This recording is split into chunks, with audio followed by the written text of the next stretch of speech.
반갑습니다. 청소년 상담 2급 이제 저희가 준비 같이 공부하는데요. 이번 시간에 이제 저희가 이상 심리학을 같이 공부를 합니다. 이 이상 심리학에 대해서 이론적인 내용들을 한번 이제 쭉 살펴보게 될 건데, 여러분이 이제 이상 심리학 이렇게 뭐 학교 다니면서 공부하신 분들은 정리한다 이런 생각을 갖고 한번 보시면 될 것 같고, 공부한 지 좀 오래되신 분들은 어떤 부분이 조금 이렇게 그 주의를 해서 봐야 될 필요가 있냐면, DSM 4판에서 5판으로 이제 넘어오면서, 이게 이제 뭐 2013년도에 이제 우리나라에 번역돼서 들어오긴 했지만, 여러분이 어떤 교재로 공부를 하셨냐, 학교 다닐 때 어떤 교재로 공부하셨냐에 따라서 4판으로 공부하셨던 분들이 의외로 있더라고요. 그래서 4판에서 5판으로 넘어오면서 어떤 게 바뀌었는지에 대해서 좀 이렇게 잘 알고 계셔야 시험 문제가 이렇게 DSM 4판에 근거해서 5판에 근거해서 이렇게 문제가 나와버리거든요. 그러니까 좀 그걸 주의해서 좀 보는 게 필요하다라는 거. 그래서 그거에 초점을 맞춰서 여러분이 좀 이렇게 내용을 새롭게 정리를 하시면 크게 달라진 건 없으니까, 이렇게 구성을 좀 새롭게 한다 이렇게 생각을 하시면 됩니다. 그래서 내용을 새롭게 공부하시면 뭐 충분히 공부하는데 어려움이 없지 않을까 이렇게 생각이 됩니다. 자, 첫 번째 이론 보시면 이상 심리학에 대한 주요 이론들. 그러니까 이상 심리학에 대한 주요 이론은 우리가 이제 앞에서 우리가 청소년 상담사 시험 준비하면서 청소년 상담 이론에 대해서 공부하면서 나왔던 내용이 여기서 반복되는 거예요. 그래서 여기서는 그렇게 길게 설명 안 하고 좀 짧게 설명하고 넘어간다 이렇게 이해를 하시면 됩니다. 이상 심리학에 사람이 정상 범주를 벗어나는 그런 행동, 감정, 그다음에 그런 생각, 이유가 뭐냐라고 했을 때 첫 번째 정신분석 이론에서 이상이 발생하는 원인은 무의식 때문에 그렇다라고 이야기를 하죠. 무의식의 역동에 의해서 이상이 발생하게 된다라고 보는데, 이상 행동의 원인 자체는 동그라미 1번에서 얘기하는 것처럼 어린 시절의 경험과 무의식적 갈등에 의해서 이상 행동이 발생한다 이렇게 얘기를 하는 거고요. 그래서 이제 정신분석 이론에서는 이드, 이고, 슈퍼 이고, 자아의 어떤 구성이라고 하는 측면에서 보면 이드, 이고, 슈퍼 이고를 대단히 강조하죠. 그래서 쾌락의 원리에 기초한 이드, 원초와 그 다음에 현실 원리에 기초한 이고, 그 다음에 도덕 원리에 기초한 슈퍼 이고, 초자, 이렇게 세 개로 구분이 돼서 이 자아가 얼마나 원초와 이드와 슈퍼이고 사이의 조절자 역할을 잘하는가라고 하는 게 건강한 인간이다라고 프로이트는 얘기했죠. 동그라미 3번에서 보시는 것처럼 자아가 이 원초와 이고와 이드 사이에 갈등이 발생을 해서 신경증적 불안이 나타난다라고 이야기를 했고, 신경증적 불안이 나타날 때 그 불안을 조절하기 위한 방법으로 방어기제를 자아가 사용한다 그랬죠. 그래서 방어기제는 자아 방어기제의 약자예요. 자아라는 말을 잘 안 쓰고 그냥 방어기제라고 쓰는 건 자아가 사용하는 방어기제인데, 자아의 무의식적 영역이 사용을 한다. 그래서 내가 알면서 쓰면 그건 거짓말이 되는 거고 속임수가 되는 거지만, 실제로 방어기제는 자아가 자기 방어기제를 쓰는 줄도 모르고 방어기제를 사용한다 이런 측면이 있다 이렇게 보시면 됩니다. 그래서 방어기제를 사용해서 어떤 부적절한 이런 방어기제에 대해 너무 고착이 됐을 때, 적절한 방어기제 사용은 기능적입니다. 그런데 방어기제 고착이 돼서 사용이 되면 어떤 정신적인 문제와 그 이제 질병까지도, 정신질환까지도 유발할 수 있다라고 프로이트는 본 거죠. 그래서 이제 이상행동에 대해서 이런 그 병리적인 걸 해결해내기 위해서, 치료하기 위해서 접근한 게 자유현상, 꿈분석, 저항분석, 훈습 이런 걸 통해서 치료한다라고 이야기를 했던 게 바로 정신분석 이론에서 이야기했던 거고요. 인지행동 이론에서는 주로 이제 이상의, 그러니까 비정상적인 사고에 초점을 많이 맞추게 당연 인지 이론이니까요. 비정상적인 사고를 하게 되는 이유는 뭐냐면, 역기능적인 사고라든지 비합리적 신념이라든지 이런 것들이 있기 때문에 비정상적인 사고를 하게 된다라고 하는 그런 인지에 초점을 맞춰서 접근하는 그런 방법인 겁니다. 거기에다 플러스해서 행동치료적인, 그래서 이제 학습 이론이라든지 행동치료 이런 기법들을 믹스해서 접근해 나가는 것이 이제 인지행동 이론인 거죠.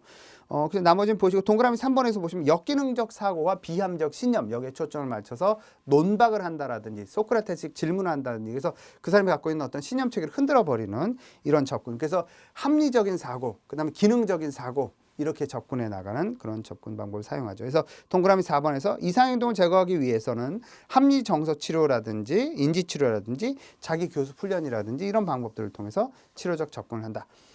양가로 3번에서 보시면 이제 인본주의 이론, 로저스가 이야기하는 인본주의 이론을 이야기하는 거죠. 인간을 보는 시각 자체가 인본주의 이론에서는 목적에 부합한 존재, 목적적이다라고 하는 거. 그다음에 건설적이고 현실적이고 성장지향적이다라고 이제 인간에 대해서 아주 무한한 긍정을 하고 있다 이렇게 보시면 되겠습니다. 그래서 이제 동그라미 2번에서 인간을 바라볼 때 자기 성장을 실현할 수 있는 능력이 자기 안에 있다라고 보고요. 잠재력을 실현할 수 있는 능력이 있고 자아 실현의 경향성을 갖고 있다. 그래서 자아 실현 경향성이라고 하는 걸 되게 강조해서 이야기를 하죠. 그러면 인간 중심 상담 이론에서의 문제는 왜 생기냐? 부모라든지 어떤 권위자가 조건적으로 자녀를 양육하거나 조건적으로 아이를 대했을 때 문제가 발생을 한다 이렇게 얘기를 하는 거죠. 그래서 동그라미 3번 어린 시절 자기 욕구를 부모의 기대와 가치에 부합하도록 하는 조건적인 수용, 다시 말하면 가치 조건화시켜서 나타나지는 어떤 병리다 이렇게 보는 겁니다. 그래서 자기의 어떤 자아실현 경향성과 부모가 기대하는 어떤 가치 조건화된 이것 사이에 괴리가 발생을 해서 문제가 나타나지게 되는 거죠. 그래서 치료적 접근이라고 하는 것은 동그라미 4번에서 진실성 또는 일치성, 상담자의 자세죠. 진실성 또는 일치성, 공감적 이해라고 하는 무조건적 긍정적 존중 이렇게 세 가지 상담자의 자세를 가지고 상담하는 것만으로도 치료 기법 없어요. 상담하는 것만으로 내담자가 진정한 자기의 어떤 자아실현 경향성을 찾아갈 수 있다라고 보는 게 인간 중심 상담 이론, 인본주의 이론 이렇게 이야기할 수 있죠. 그다음에 행동주의 이론, 양가로 4번에서 행동주의 이론이라고 하는 것은 행동 자체를 연구에 초점을 두는 거죠. 그래서 인지정서 행동 이렇게 사람의 정신적인 결과물을 인지정서 행동 이렇게 세 가지로 구분했을 때 행동 자체만 초점을 준다. 그래서 정신분석 이론에 정반대되는 설명을 해요. 정신분석 이론은 내 무의식이지만 내가 알 수가 없죠. 분석가가 아무리 분석해도 이게 진짜 맞나 이런 고민을 하게 되는 게 이제 정신분석 이론의 특징이라면 행동주의 이론에서 행동이라고 하는 것은 눈에 딱 보이죠. 이제 빼도 박도 못하게 눈에 드러나는 이런 것이 이제 연구 주제가 된다라고 하는 이런 측면. 그리고 이제 문제 행동이든 사람이 반복된 어떤 특정한 행동들은 전적으로 학습에 의해서 여기서 학습은 우리가 지금 공부하는 것처럼 이런 학습이 아니라 경험적 학습을 얘기하는 거죠. 경험적 학습을 통해서 학습된다, 배우게 된다라고 하는 거죠. 그래서 잘못된 학습에 의해서 잘못된 행동이 이제 만들어졌다면 재학습을 통해서 행동을 바꿔낼 수 있다라고 하는 게 이제 행동치료에서 접근하는 그런 방법인 거죠. 그래서 이제 동그라미 3번에서 얘기하는 것처럼 접근 방법은 고전적 조건 형성 이론, 파블로프 이론에서 얘기하는 고전적 조건 형성은 고기와 종소리를 연합시키는 거죠. 이 두 개를 연합시켜서 그 고기가 없는 종소리만 들려줘도 마치 고기가 오는 것처럼 반응을 하게 만드는 게 이제 고전적 조건 형성 특징. 조작적 조건 형성은 전적으로 강화를 통해서 행동을 변화시키는 행동을 만들어내는 거. 그다음에 모방 학습이란 관찰 학습. 이제 반두라가 이야기한 그래서 어떻게 하나라는 걸 관찰하는 것만으로도 충분히 변화가 나타나진다라고 하는 이런 것들이 이제 연구가 됐죠. 그래서 이상 행동이라고 하는 것은 학습을 통해서 이런 고전적 조건 형성이든지 조작적 조건 형성이든지 관찰 학습을 통해서 학습된 게 유지가 되는 게 바로 이상행동이다 이렇게 얘기했죠. 그래서 재학습을 해야 되는데 재학습을 어떤 식으로 하냐?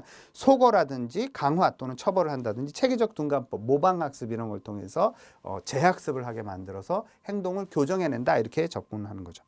그 다음에 양가로 5번에서 보시면 이제 사회문화적 이론이라고 하는 게 있습니다. 사회문화적 이론이라고 하는 것은 인간의 어떤 병리성이라고 하는 것, 정신적인 병리성이라고 하는 것은 사회 문화적인 요인 때문에 발생한다라고 하는 이론적 접근인 거죠. 그래서 이제 동그라미 3번에서 보시면 사회적 유발, 사회적 선택, 사회적 낙인 이렇게 세 가지 측면에서 사회 문화적 이론을 접근합니다. 그래서 사회적 유발이라고 하는 것은 낮은 계층에서 주로 발생한다라는 시각인 거예요. 그래서 부당한 대우라든지 낮은 교육 수준이라든지 그다음에 낮은 취업 기회라든지 스트레스 좌절 경험이 많다라든지 이런 걸로 인해서 조현병이 주로 발생한다라고 하는 그런 사회 이제 유발설이 있는 거고요. 사회 선택설이라고 하는 것은 뭐냐면 이제 어떤 중류층에 있던 사람들이라 할지라도 정신 장애를 겪게 되면 이제 어떤 사회적인 적응력이 낮아져서 이렇게 낮은 계층으로 이렇게 이동하게 된다라고 하는 이런 사회 선택설이 있고요. 그다음에 사회 낙인설이라고 하는 것은 한번 정신 장애가 있는 사람들은 사회적으로 낙인 찍히는 이런 효과가 있다는 거죠. 그래서 재활이 어렵고 심리적인 부적응을 악화시키는 약화가 아닙니다. 여기 악화시키는 그런 결과를 초래하게 만든다. 낙인 효과 때문에 그렇다라고 설명하는 방식입니다. 그래서 사회문화적 이론에서의 치료적 접근이라고 하는 것은 사회문화적인 풍토를 개선해야 된다라는 거죠.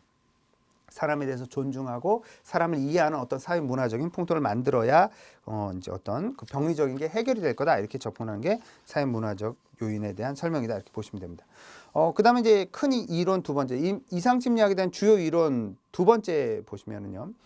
최근에 많이 접근하는 그런 이제 이상심리에 대한 접근이다 이렇게 보시면 됩니다. 첫 번째는 생물학적인 접근 방법입니다. 생물학적인 접근 방법이라고 하는 것은 가장 흔한 것은 뇌 자체에 문제가 있다라는 접근과 우리 몸 안에서 발생하는 어떤 호르몬 때문에, 그러니까 신경 전달 물질, 신경 전달 물질이라고 부르는 것은 이제 똑같은 화학 물질인데요. 이 화학 물질이 몸 안에서 작용될 땐 호르몬이라고 부르고 뇌에서 작용이 될 땐 신경 전달 물질 이렇게 부릅니다. 물질이 똑같아요. 그런데 이제 뇌로 들어가면 신경 전달 물질, 몸 안에 있으면 호르몬 이렇게 부른다는 거죠. 그래서 그 뇌 자체의 문제, 뇌가 얼마나 이렇게 이제 뇌가 형성이 될 때, 구성될 때 어떤 자극에 의해서 더 크게 형성이 됐을 수도 있고 작게 형성이 됐을 수도 있고 어떤 뇌세포가 좀 이렇게 죽었을 수도 있고 아니면 더 분화가 많이 돼서 더 이제 많아질 수도 있고 이렇게 다양한 이유들이 있을 거 아니에요. 우리는 정확한 이유는 모르지만 그래서 뇌가 만들어질 때 기능적으로 이제 그런 문제를 가져올 수 있는 그런 접근을 하는 것도 있고 좀 전에 말씀드린 대로 신경 전달 물질이 과도하다든지 아니면 적다라든지 이런 데서 생기는 문제 이렇게 접근하는 것이 뭐 대체적인 이제 생물학적인 접근 방법 이렇게 보시면 되겠습니다. 그래서 그 이제 동그라미 1번에 보시면 신체적인 원인에 의해서 이건 어떤 그 환경적이거나 심리적인 원인이 아니라 이제 그냥 단지 신체의 원인에 의해서 생기는 거다 이렇게 보는 거죠. 동그라미 2번에서 유전적으로 이제 어떤 발생하는 거라든지 아니면 뇌의 구조적인 좀 전에 말씀드린 대로 뇌가 형성이 될 때 어느 부분이 더 크게 형성이 되고 어느 부분은 작게 형성되고 그럴 수 있잖아요. 어떤 사람은 손이 크게 태어나고 손이 작게 태어나고 이럴 수 있는 것처럼 뇌가 만들어질 때도 어느 부분이 더 크게 만들어지고 적게 만들어지고 그럴 수가 있다는 거예요. 이유는 우리는 정확히 잘 모를 수 있다는 거죠. 근데 뇌 구조적인 결함이라든지 신경 생화학적인 그러니까 신경 전달 뇌에서 작용하는 호르몬 신경 생화학적인 이런 이상 때문에 어떤 문제가 생길 수 있다라고 보는 그런 접근 방법이 최근에 많이 부각되고 있죠. 이게 부각되고 있는 이유는 뭐냐면 뇌에 대한 직접적인 연구가 가능해졌기 때문에 부각되고 있다 이렇게 보시면 되겠습니다. 동그라미 3번에서 보시면 그래서 뇌의 주요 신경 전달 물질인 뇌 속에서 작용하는 호르몬이라고 그랬죠. 화학 물질이라고 이야기를 했습니다.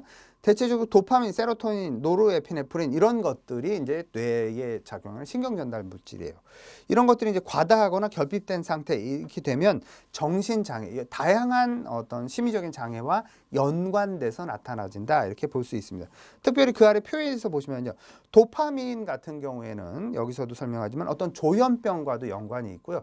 도파민이 과다 분비됐을 때 조현병이 나타나지는 그러니까 환각 이런 것들이 나타나집니다. 망상 이런 게 나타나지고요. 그다음에 너무 적어지면 파킨슨병 같은 그러니까 파킨슨 환자들 같은 경우는 그러니까 치매의 한 종류죠. 과거의 치매라고 불렀던 치매 한 종류인 파킨슨 같은 경우는 그 도파민 물질이 되게 적대요. 우리 뇌에서. 그래서 이제 이 사람들의 어떤 그 호르몬을 연구해 보면 도파민 분비 된 비율 자체가 비중 자체가 매우 적어서 나타나지는 결과다 이렇게 볼 수 있습니다. 그러면 이제 그 조현병도 여기서 생길 수가 있고요. 중독도 여기 생길 수가 있습니다. 그러니까 도파민은 중독과도 연관성이 매우 높은 신경 전달 물질이다 이렇게 보시면 돼요. 그래서 이제 그 도파민에 대한 설명 보시면 중추신경계에서 신경 전달 물질로 작용하는데 뇌신경세포의 흥분을 이제 조절하고요. 운동 및 주의에 관여를 하는 이런 특성들이 있다. 세로토닌 같은 경우에는 이제 그 우울이라든지 아니면 뭐 불안, 공포 이런 것과 아주 연관성이 높습니다. 그래서 공격 행동도 이제 세로토닌과 연관된 이런 특성들이 있어요. 그래서 뒤에서 그런 얘기를 할 기회가 있을지는 모르겠습니다만 세로토닌 수치가 적으면 동물들 같은 경우는 공격 행동을 해요. 사람 같은 경우에는 세로토닌 수치가 떨어지면 우울해지는 사람이 있고요. 또는 공격 행동이 증가하는 사람이 있습니다. 똑같이 세로토닌 수치가 낮아도 어떤 그 반응으로 나타나느냐는 그 대체적으로 다릅니다. 동물들은 우울해지지 않고 공격 행동을 하는 특성들을 보인다 이렇게 볼 수가 있습니다. 그래서 세로토닌은 기분 조절, 이제 수면, 식욕 조절, 뭐 공격성, 충동 억제 이런 데 영향을 주고 부족할 경우에는 우울증이 발생하는데 또는 공격 행동이 증가하는데 영향을 미칩니다. 노르에피네프린 같은 경우는 이제 교감신경계에서 신경 전달 물질로 작동이 되고요. 이제 각성이라든지 집중력을 증가시키는 이런 특성들이 있다. 그래서 이 생물학적 이론에서의 접근은 이상 행동이 나타날 때 또는 정서적인 어떤 어려움들, 정신적인 문제가 발생할 때는 약물 치료를 아주 핵심적으로 사용하죠. 그래서 의사들이 좀 많이 접근하는 그런 방법이다 이렇게 볼 수 있겠습니다. 그다음에 이제 양가로 입원해서 통합 이론이라고 하는 거. 통합 이론은 최근에 들어서 가장 많이 이야기하는 건 뭐냐면 동그라미 2번에 스트레스 취약성 모델이라고 하는 기본적인 취약성을 갖고 태어난다는 거예요. 예를 들어서 만약에 제가 이제 예를 들어서 이런 거죠. 이제 저랑 제 친구가 둘이 같이 있는데 둘이 같이 이제 그 버스를 타고 이렇게 그 여행을 갔어요. 근데 갑자기 교통사고가 나서 많은 사람들이 죽은 경험을 하고 이 친구랑 나는 둘 다 멀쩡해. 근데 이 친구는 그래서 그 사고 이후에 이제 조금 괴로워하긴 했지만 멀쩡하게 이제 생활하는데 저는 외상후 스트레스 장애를 경험해. 그러면 똑같은 사고를 경험했는데 왜 얘는 멀쩡하고 나는 외상후 스트레스 장애를 경험하냐는 거지. 스트레스는 동일한 스트레스를 경험했다는 거예요. 그럼에도 불구하고 기본적으로 갖고 있는 취약성이 다르기 때문에 이 사람은 멀쩡한데 취약성이 별로 없어. 그러면 이 사람은 멀쩡한데 저는 많은 취약성을 갖고 있을 때 스트레스가 주어지면 빵 하고 터져서 이제 어떤 병리성이 나타나진다 이렇게 보는 게 스트레스 취약성 모델 이렇게 보시면 됩니다. 그러니까 어떤 그게 유전적이든 기질적이든 뇌의 어떤 이상적이든 취약성이 기본적으로 있는 상태에서 과도한 스트레스, 이게 어렸을 때 뭐 부정적인 경험이 됐든 아니면 잘못된 뭐 학습이 됐든 아니면 뭐 나를 너무 과도하게 조건화시키는 뭐 반응이 됐든 이게 다양한 어떤 스트레스 요인이 있어서 취약성을 이렇게 증폭시켜서 빵 터지게 만드는 그런 이론이다. 그래서 기본적으로 취약성이 낮은 사람들, 취약성이 적은 사람들은 그런 스트레스 자극이 와도 일시적으로 괴롭지만 정상적인 삶을 잘 돌아갈 수 있다 이렇게 얘기하는 거죠. 우리가 이제 몸의 병도 마찬가지 아닙니까? 똑같이 감기 걸린 사람과 같이 있었는데 어떤 사람은 감기가 걸리는데 어떤 사람은 감기가 안 걸려. 이거는 기본적으로 그 사람이 면역력이 얼마나 높냐에 따라서 이렇게 다른 것처럼 스트레스 자극이라고 하는 것이 왔다고 해서 다 감기에 걸리거나 이런 게 아니라 얼마나 이 사람이 면역력이 있냐, 취약성이 있냐 없냐에 따라서 감기에 걸리고 안 걸리고가 달라지는 것처럼 정신적인 문제도 동일하다 이렇게 이해를 하시면 됩니다. 이게 바로 스트레스 취약성 모델, 그러니까 취약성 스트레스 모델이라고 이야기한다. 이렇게 보시면 돼요. 그다음에 동그라미 3번에서 보시면 요즘 이제 생물 심리사회적 모형이라고 하는 그런 접근 방법들로 설명하는 게 있는데요. 이건 이제 다차원적인 상호작용적 접근을 해요. 그래서 여기서 전제하는 건 뭐냐면 동그라미 기억에서 보시면 전체론이라고 하는 전제를 합니다. 이게 뭐냐면 전체를 구성하는 것은 부분을 합한 것보다 훨씬 더 크다. 게슈탈트적인 개념이죠. 그래서 전체를 구성하는 것은 부분을 합한 것보다 훨씬 큰 그런 특성을 갖는다라고 이야기를 합니다. 그다음에 동그라미 2번에서 동그라미 니은에서 보시면 동일 결과성이라는 거예요. 동일한 정신장애가 여러 다른 원인에 의해서 유발될 수 있다는 거예요. 예를 들어서 정신분열이라고 하더라도 정신분열은 그러면 예를 들어서 어렸을 때 부모와의 관계에서 이런 경험을 했어야 정신분열이 된다. 꼭 그렇지가 않고 다른 원인에 의해서도 동일한 정신분열이 생길 수 있다는 거예요. 여러 원인은 다르지만 증상이 정신분열로 나타날 수 있다는 거죠. 이게 바로 동일 결과성, 동일한 결과를 만들어낸다라고 하는 거예요. 다중 결과성이라고 하는 것은 여기서 마찬가지입니다. 동일한 원인적 요인에 의해서 다양한 결과를 유발할 수 있다는 거예요. 그러니까 예를 들어서 어렸을 때 부모가 학대를 해서 나타나지는 어떤 병증이라고 하는 것은 부모의 학대를 받았을 때 어떤 친구는 뭐 반응성 애착 장애가 나타날 수도 있고 어떤 친구는 정신분열로 갈 수도 있고 어떤 친구는 우울로 갈 수도 있고 그러니까 원인은 동일했지만 결과는 다르게 나타날 수 있다라고 이야기를 하는 이걸 다중 결과성이라고 이야기하는 거죠. 그다음에 동그라미 리을에서 이야기하는 상호 인과성이라고 하는 것은 원인과 결과라고 하는 것은 양방향적일 수 있다라는 거예요. 예를 들어서 어떤 사람이 우울을 갖고 있어요. 그럼 우울의 경향성이 있으면 사람들을 안 만나려고 하는 결과가 나타나겠죠. 그럼 사람들을 안 만나면 안 만날수록 그건 다시 우울을 가중시키는 그런 원인으로 작동이 된다는 거예요. 그럼 우울이 더 심해져. 그럼 사람을 더 안 만나. 그러면 더 우울해져. 이게 원인과 결과가 이렇게 서로 이제 인과적으로 나타나지게 된다는 겁니다. 그래서 순환, 양방향적이다 이렇게 보시면 되겠습니다. 그 다음에 이제 그 동그라미 미음에서 보시면 항상성을 유지한다. 항상성을 유지한다라고 해서 유기체는 일정한 상태를 유지하고 싶어하는 이런 특성들이 있다는 거예요. 그러니까 이제 그 날 때부터 일정한 상태를 유지하냐. 이 일정한 상태를 유지하다가 어떤 자극에 의해서 이게 일정한 상태가 변형이 되면 변형된 상태의 일정한 상태를 지속적으로 유지하라는 경향성이 있습니다. 그러니까 이제 예를 들어서 우울의 경향성이 있는 사람이 어떤 긍정적인 이게 좋다라고 하는 걸 인식하고 받지만 그럼에도 불구하고 이게 한두 번 한다고 해서 이 사람이 짠 하고 우울이 없어진 상태로 그 행복한 상태로 이렇게 바뀌냐? 그렇게 잘 안 바뀌고요. 이 우울한 경향성이, 향상성이 유지되는 이런 선택을 주로 하려는 그런 모습들을 보이게 된다는 거예요. 그래서 일정한 그 긍정적인 자극이라 하더라도 지속적으로 와서 이게 항상성이 변동이 될 만큼 충분한 자극이 주어지지 않으면 항상성을 유지하려는 경향성 때문에 사람은 크게 잘 변하지 않는 이런 특성들을 보인다. 이렇게 보시면 되겠습니다. 큰 2번에 보시면 심리학의 분류 및 평가에서 보시면 첫 번째 DSM-5에 대해서 제가 이제 그 시작할 때도 잠깐 말씀드렸습니다만 지금 사용하고 있는 진단체계는 DSM-5 진단체계를 사용을 하죠. DSM-5라는 진단체계, 여러분이 공부하실 때 배우신 분들 다 기억하시겠습니다만 미국의 정신의학회에서 만들어 놓은 진단 분류에 해당이 돼요. 미국의 정신의학회 APA라고 하는 약자로 APA라고 하는 정신의학회에서 만든 진단체계입니다. 그래서 이제 DSM-5는 지금 사용하고 있는 진단 체계죠. 그래서 DSM-4에서 5로 넘어오면서부터 변경된 것들이 많다. 이렇게 보시면 됩니다. 그 다음에 이제 진단 체계가 WHO에서, 그러니까 그 국제적인 국제보건기구에서 만든 진단체계는 ICD라고 하는 진단체계를 쓰고 있다라고 하는 거. 근데 우리나라에서는 ICD 잘 안 쓰고 거의 모든 의학계에서도 그렇고 심리학계에서도 그렇고 DSM-5를 사용을 한다. 이렇게 보시면 되겠습니다.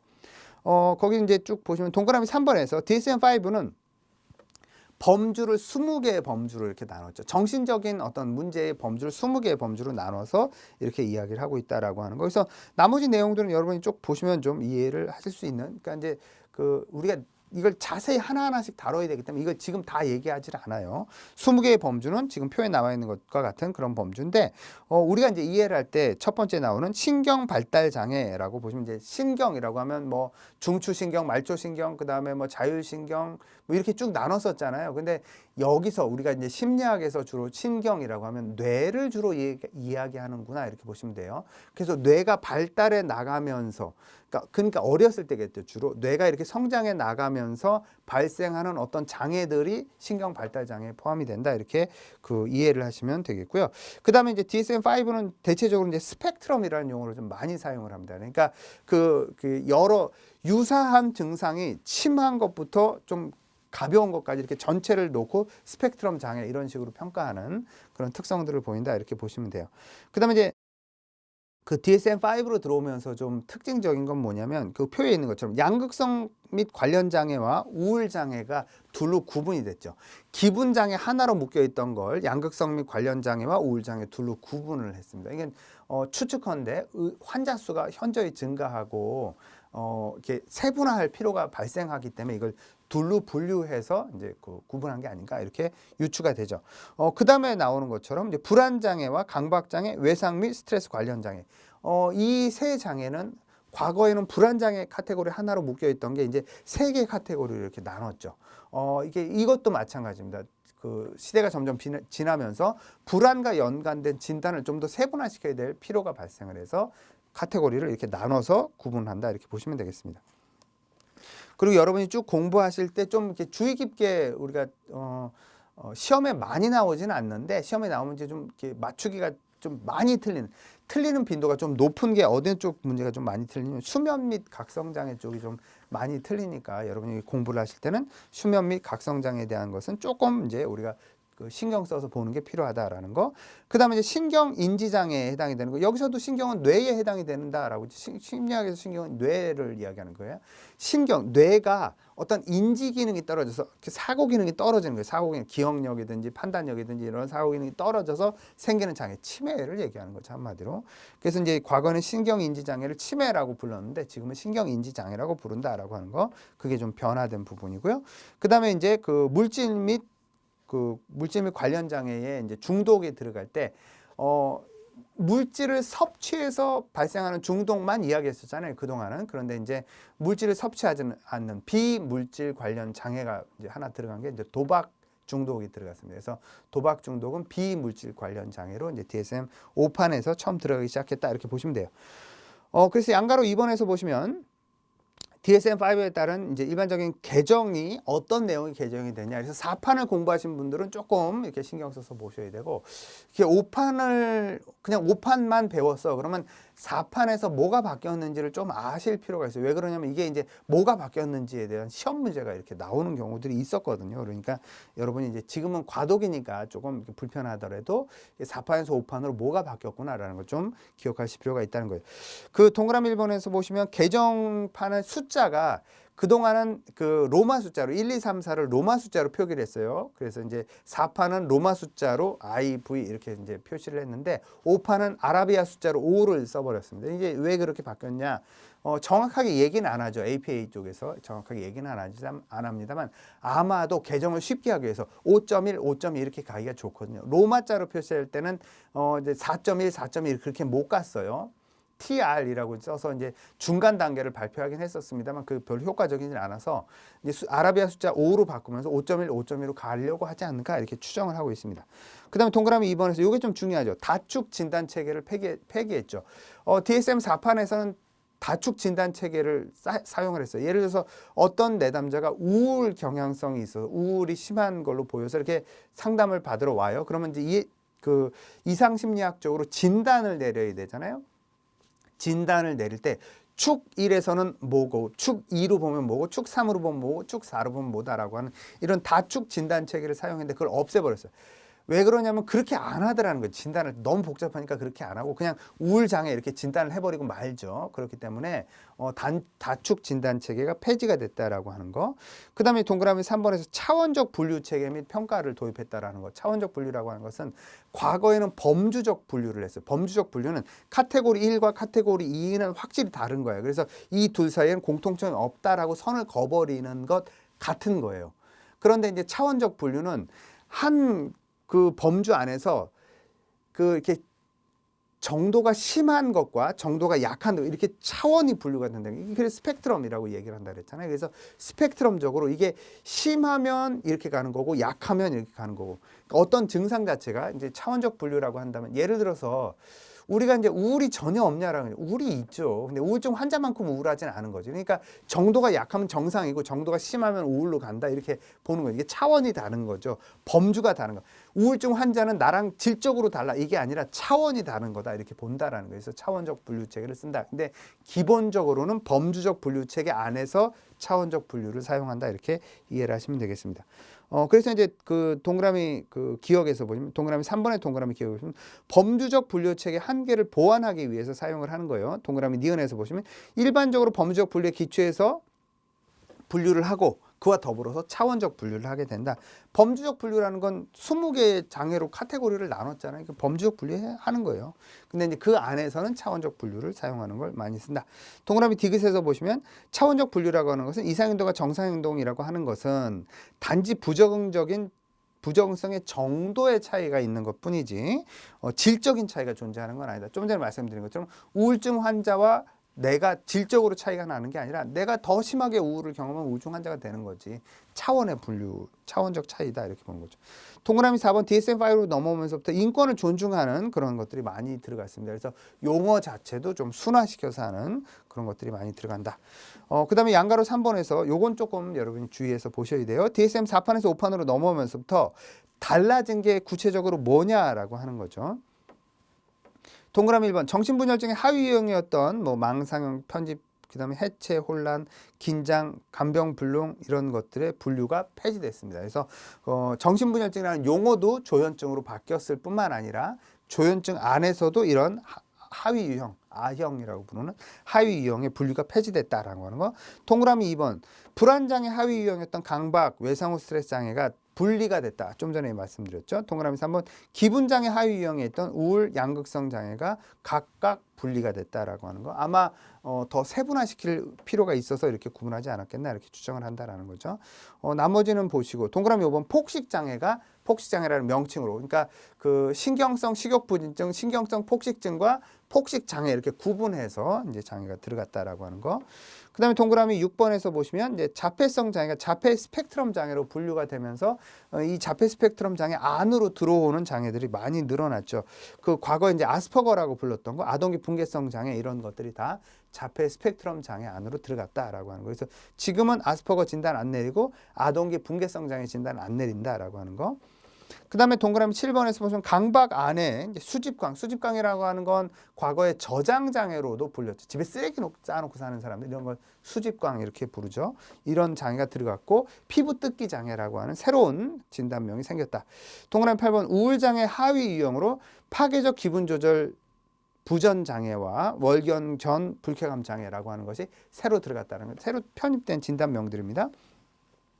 그 다음에 동그라미 9번에서 DSM-4판에서는 우울사파라고 하는 걸 이야기했죠. 우울사파가 뭔지 모른다 그러면 나중에 배울 거니까 여러분이 이제 긴장 안 하셔도 돼요. 이제 우울사파라고 하는 진단 기준이 있었는데 그 진단 기준 안에 이제 사랑하는 사람의 사별, 그러니까 배우자의 사별이라든지 자녀의 사별이라든지 부모의 사별이라든지 사랑하는 사별 후 2개월 이내에 정상으로 안 돌아오면 진단을 내렸는데 그 2개월 이내라는 기간을 이제 폐지시켜 버렸다라는 거죠. 2개월이라는 기간은 별로 과학적 근거가 없다라고 본 거예요.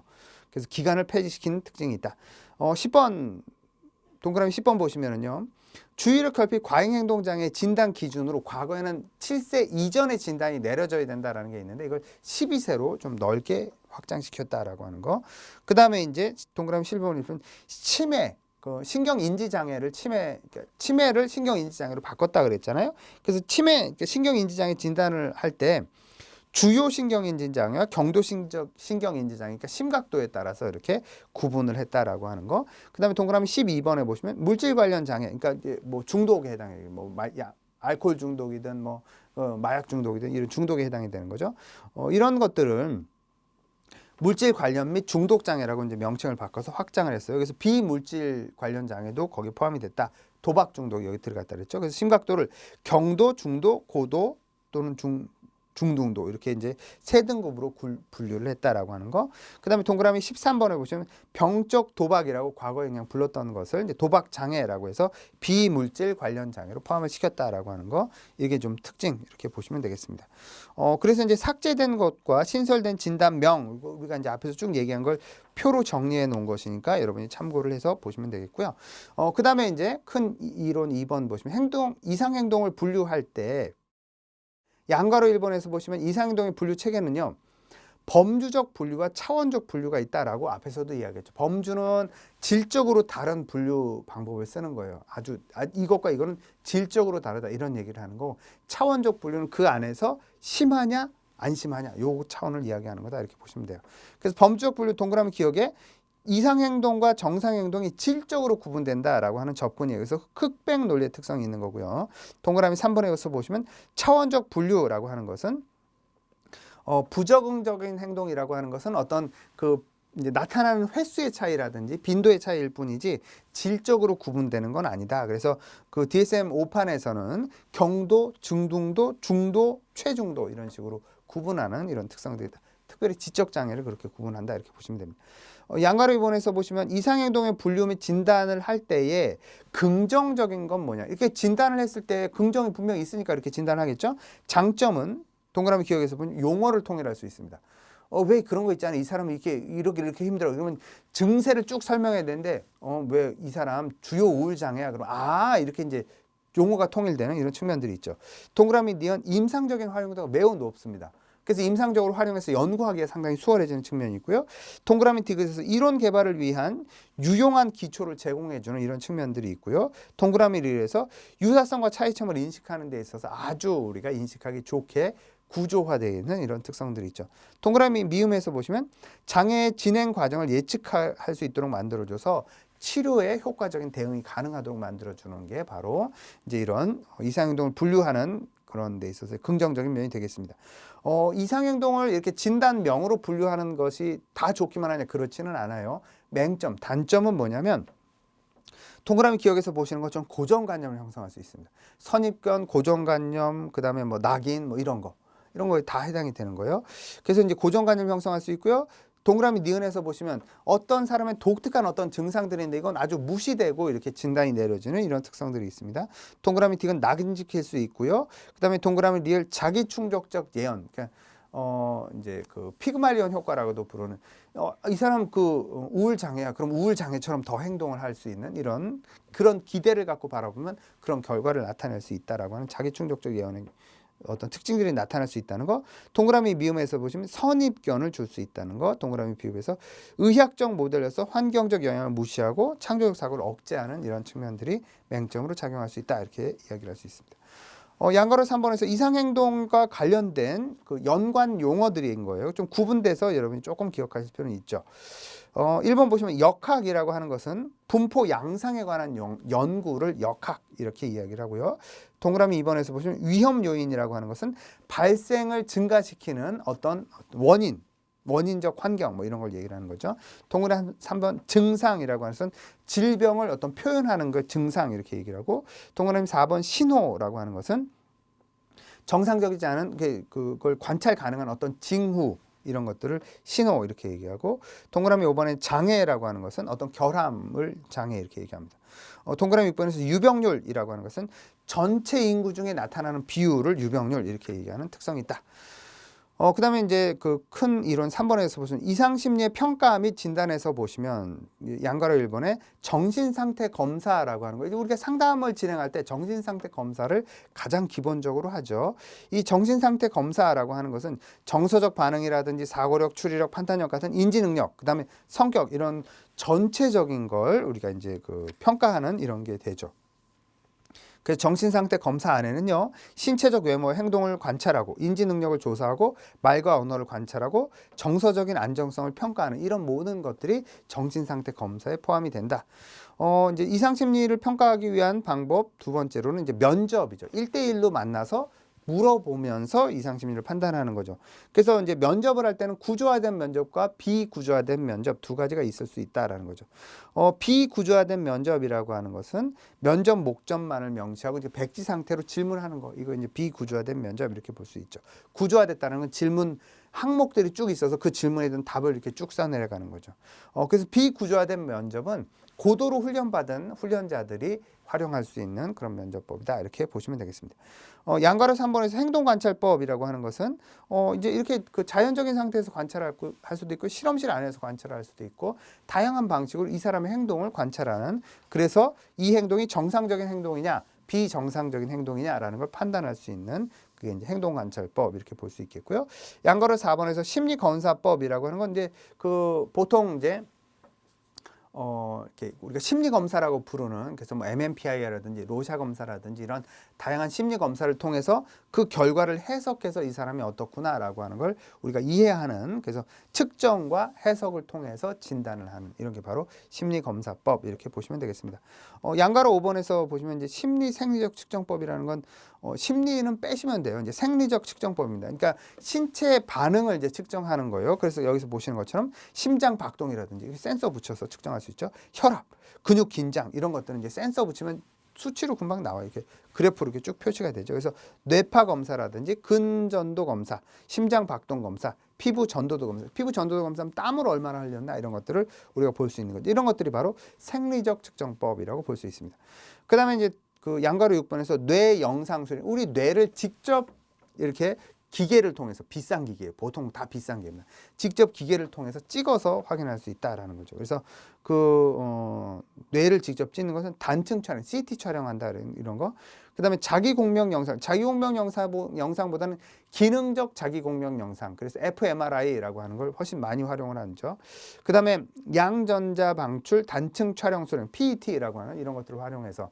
근데 이제 현대 최근에 들어서는 그 fMRI를 가장 많이 사용을 해서 이제 측정을 합니다. 그래서 그 사람의 어떤 뇌의 활성도라든지, 그래서 어떤 자극을 줬을 때 어떤 뇌의 부위가 더 활성화가 된다 이런 것들을 찍어내는 게 이제 현대는 아주 기계가 발달이 돼 있기 때문에 그런 방법들을 많이 사용을 한다. 그래서 이상 심리에 대해서는 이렇게 이제 우리가 아주 개론적인 이런 내용들을 좀 이해를 하시고 나서 이제 본격적으로 진단에 대한 그런 내용들을 같이 배워 나가도록 하겠습니다. 여기까지 수고하셨습니다.